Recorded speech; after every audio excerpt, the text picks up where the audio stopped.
पवित्रता स्वरूपिण्यै तस्यै कुर्मो नमो नमः तस्यै कुर्मो नमो नमः तस्यै कुर्मो नमो नमः। ದಿವ್ಯತ್ರಯರಿಗೆ ಮತ್ತು ಸ್ವಾಮಿ ಅದ್ಭುತಾನಂದಜಿಯವರ ದಿವ್ಯ ಚರಣಾರವಿಂದಗಳಿಗೆ ಭಕ್ತಿಪೂರ್ವಕವಾಗಿ ಪ್ರಣಾಮವನ್ನು ಸಲ್ಲಿಸ್ತಾ ಪೂಜ್ಯ ಮಾತಾಜಿಯವರಿಗೂ ಮತ್ತು ಎಲ್ಲ ಭಕ್ತರಿಗೂ ಭಕ್ತಿಪೂರ್ವಕವಾಗಿ ನಮಸ್ಕಾರಗಳನ್ನು ತಿಳಿಸ್ತಾ ಜಯರಾಮ್ ಕೃಷ್ಣವನ್ನು ತಿಳಿಸ್ತಾ ಸ್ವಾಮಿ ಪುರುಷೋತ್ತಮಾನಂದಜಿಯವರು ಬರೆದಿರುವ ಅತ್ಯಂತ ಅದ್ಭುತವಾದ ಪುಸ್ತಕ ಶ್ರೀ ಶಾರದಾ ದೇವಿ ಜೀವನ ಗಂಗಾ, ಅದರಲ್ಲಿ ನೋಡ್ತಾ ಇದ್ವಿ ಲೋಕದಾಚೆಯ ಬೆಳಕು ಎನ್ನುವ ಅಧ್ಯಾಯವನ್ನು ಗಮನಿಸ್ತಾ ಬರ್ತಾ ಇದ್ವಿ. ಶ್ರೀಮಾತೆಯವರು ತಮ್ಮ ದೈವತ್ವವನ್ನು ಯಾವೆಲ್ಲ ರೀತಿಯಲ್ಲಿ ತೋರಿಸ್ಕೊಳ್ತಾ ಇದ್ರು ಅಂತ ನಾವು ನೋಡ್ತಾ ಬಂದ್ವಿ.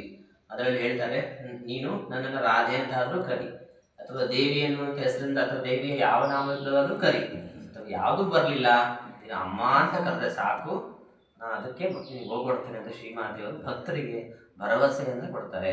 ಮುಂದುವರೆದ ಭಾಗ. ಇನ್ನೊಮ್ಮೆ ಒಬ್ಬ ಭಕ್ತ ತಮ್ಮಲ್ಲಿಗೆ ಬಂದು ನಮಸ್ಕಾರ ಮಾಡಿದಾಗ ಶ್ರೀಮಾತೆ, ನೀನು ಇಲ್ಲಿಗೆ ಬಂದಿರುವೆ ಎಂದ ಮೇಲೆ ಖಂಡಿತವಾಗಿಯೂ ನನ್ನ ಮೇಲೆ ಒಂದು ವಿಶೇಷ ಭಾವನೆ ಇಟ್ಟುಕೊಂಡು ಬಂದಿದ್ದೀ. ಬಹುಶಃ ನೀನು ನನ್ನನ್ನು ಜಗನ್ಮಾತೆ ಎಂದು ಭಾವಿಸಿ ಬಂದಿದ್ದೀಯಿ ಎಂದರು.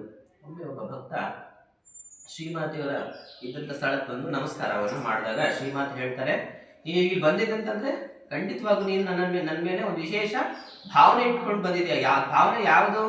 ಬಹುಶಃ ನೀನು ನನ್ನನ್ನು ಜಗನ್ಮಾತೆ ಎಂದು ಭಾವಿಸಿ ಬಂದಿದ್ದೀಯಾ ಅಂತ ಆ ಭಕ್ತನಿಗೆ ಶ್ರೀಮಾತೆಯವರು ಹೇಳ್ತಾ ಇದ್ದಾರೆ. ನೋಡಿ, ಇಲ್ಲಿ ಶ್ರೀಮಾತೆಯವರು ತಾವಾಗಿಯೇ ಹೀಗೆ ಹೇಳುತ್ತಿರುವುದು ತುಂಬ ಸ್ವಾರಸ್ಯವಾಗಿದೆ.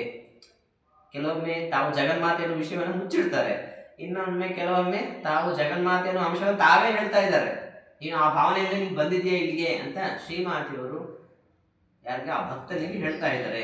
ಇಲ್ಲಿ ಶ್ರೀಮಾತೆಯವರು ತಾವಾಗಿ ಹೀಗೆ ಹೇಳುವುದು ತುಂಬ ಸ್ವಾರಸ್ಯಕರವಾದ ವಿಷಯವಾಗಿದೆ.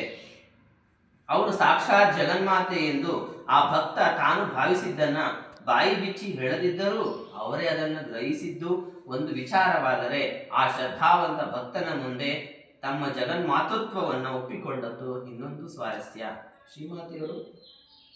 ಶ್ರೀಮಾತೆಯರ ಮುಂದೆ ಆ ಭಕ್ತ ಹೇಳಲಿಲ್ಲ, ಆದರೂ ಆ ಭಕ್ತನ ಭಾವನೆಯನ್ನು ಶ್ರೀಮಾತೆಯವರು ಗ್ರಹಿಸಿ ಅದನ್ನ ಹೇಳ್ತಾ ಇದ್ದಾರೆ ಮುಂದೆ. ನೀನು ಆ ಭಾವನೆಯಿಂದ ಬಂದಿದೆ ಇಲ್ಲಿಗೆ ಅಂತ ಹೇಳ್ತಾ ಇದ್ದಾರೆ. ಇನ್ನೊಂದು ವಿಷಯ, ಅವನು ಒಳ್ಳೆ ಶ್ರದ್ಧಾವಂತ ಭಕ್ತ. ಆ ಭಕ್ತನ ಮುಂದೆ ತಮ್ಮ ಜಗನ್ಮಾತೃತ್ವವನ್ನು ಶ್ರೀಮಾತೆಯವರು ಪ್ರಕಟ ಮಾಡ್ತಾ ಇದ್ದಾರೆ. ತಾವು ಯಾರು? ಶ್ರೀಮಾತೆಯವರು ಯಾರು? ಸಾಕ್ಷಾತ್ ಜಗನ್ಮಾತೆ. ಆ ಜಗನ್ಮಾತೃತ್ವವನ್ನು ಒಪ್ಪಿಕೊಂಡಂಥದ್ದು ಇನ್ನೊಂದು ಸ್ವಾರಸ್ಯಕರವಾದ ವಿಷಯ ಅಂತ ಸ್ವಾಮಿ ಪುರುಷೋತ್ತಮಾನಂದ ಹೇಳ್ತಾ ಇದ್ದಾರೆ. ಒಮ್ಮೆ ಆಶ್ರಮ ವಾಸಿಗಳೊಬ್ಬರು, ಅಮ್ಮ, ನಾನು ನಿಮ್ಮನ್ನು ಎಷ್ಟು